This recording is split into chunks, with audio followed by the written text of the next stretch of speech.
where you were locked up though, like 85% of the COs was females, right? In Sing Sing, yeah. In Sing Sing, yeah.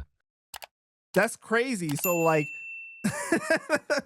I mean, That's why like everybody want to go to Sing nowadays, Sing. That's why everybody want to go to Sing Sing.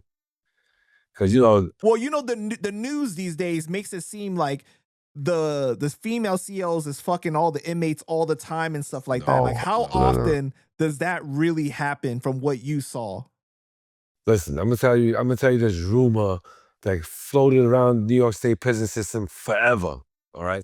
Now, mind you, I've been to Sing Sing 3 times, right? Throughout my incarceration, I've been to Sing Sing 3 times.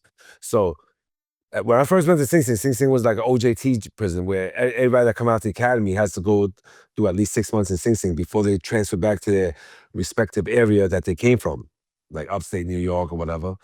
So there was a lot of turnarounds. So no officers really stayed there long, except for like a handful that actually bidded to stay there and train the new jacks, right? And when I went there in the early 90s, dudes used to tell me, yo, you just missed it, man. Back in the 80s, yo, all these broads used to be selling pussy over there. Like that's slang for like prostitution. Right, I was right. like, word, damn, I just missed that shit. Then I went back. Then I stayed in Sing Sing for a while. I get kicked out. Once you get kicked out, you don't come right back. So I did my little tour around the state, and I made it back into Sing Sing in the 2000s. So I was like chilling with some dudes, and he was like, "Yo, bro, you just came. You just missed that shit." I said, "What happened?"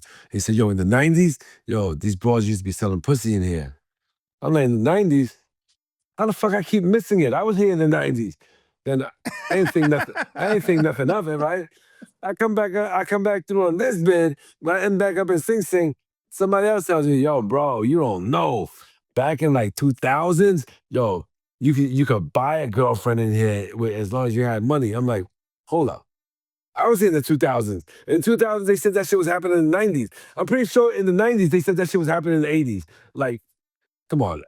There's no prostitution rings. I mean, every now and then you might get a prisoner that an officer is attracted to, and they develop relations, and it can happen. It happens. You see us more than you see your own family, especially if you work in 16-hour shifts. You definitely see my face more than you see your husband's face. And by the Right. time you get home, you're tired as fuck. So shit like that do happen. But as far as that rumor about having a entire prostitution ring where you send money in, a pimp does that, no, I ain't never seen it. And upstate, that definitely don't happen upstate. Upstate, you might have one female in the whole prison. When I was in Comstock, there was only one female in that whole prison, and that female looked like she could wrestle alligators and bears. She looked like she could fuck. She probably fucked me up without even fucking blinking. So so some prisons, some COs don't have to worry about having sexual relations with anybody because Oh shit. Anyway, Hey, I went off on a tangent. But all right. I know, but like somebody is gonna joke in the comments. They're gonna be like, "Well, after a few years, that girl probably looked like better." Oh You hell know. yeah, yo! I swear to God, when I was in Comstock, I only had like 3-4 years in. So to me, she still looked like a grenade. But you got dudes that been in there 10, 15, 20 years, and they look at her and they salivating like, oh my God, she's so hot. I'm like, she's so hot. She got a lazy eye and a limp, and her bicep is the size of my thigh. How the fuck is she hot?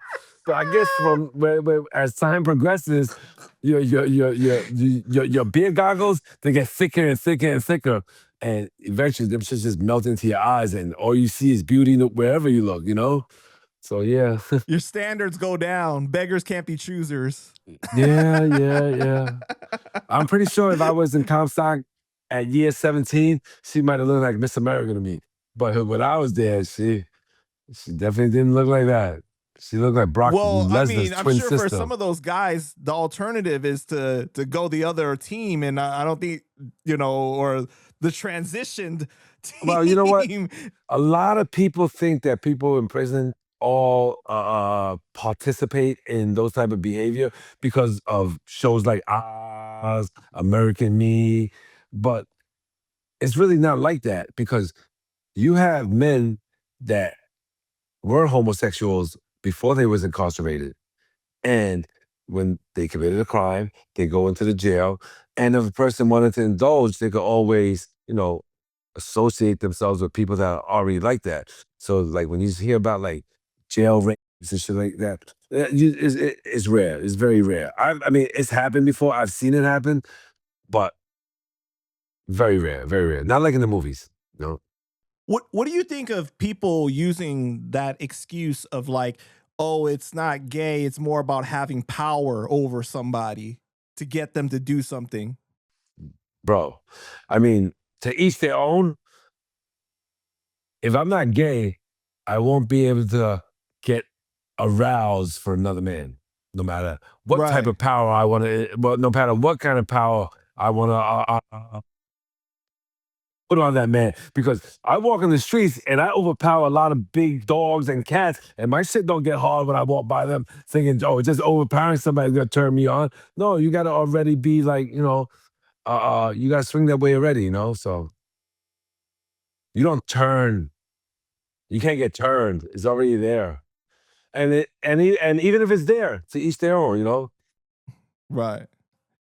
Do you think that COs are more crooked than cops from what you saw? Oh man. No, no, no. I don't think so. No. Because you know what? CEOs don't have to fill a quota to put somebody in prison.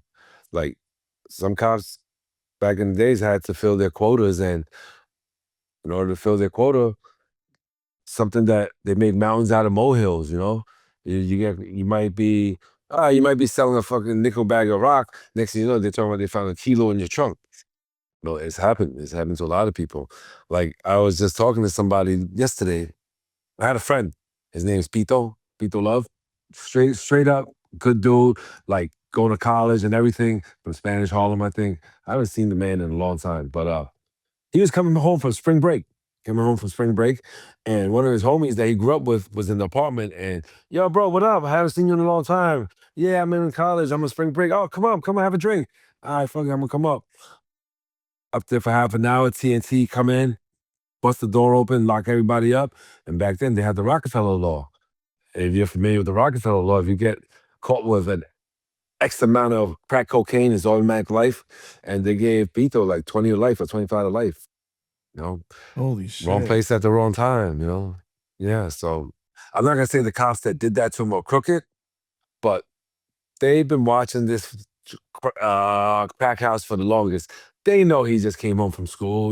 They know he wasn't part of that shit, but they wanted him to turn, and he didn't turn. But even if he wanted to turn, he couldn't turn because he didn't know nothing about the operation. So, anyway, shout out to Pito, man. He did his time like a man and held it down. And he did so much, and he does so much for ex-cons now. Like he was part of the program that was going back into prison, like helping guys transition back into society and all these other get better programs that I wish I was a part of on my last bid. Right. Yeah. Did you ever get into any fights with the COs? Oh yeah, sure. Can you talk about like one of them Yeah, or yeah, something like yeah. that? I mean, I've been in a few. I've been in a few situations with them. At the end of the day, they're human just like us, and sometimes, sometimes you get pushed to the limit, and you fight, you know. And sometimes sometimes when you're fighting with somebody else and they try to break it up, next thing you know, they hit you with the stick too hard. You turn around, you start fighting them as well. So, yeah, I've had a few altercations with staff, assault on staff. Mhm.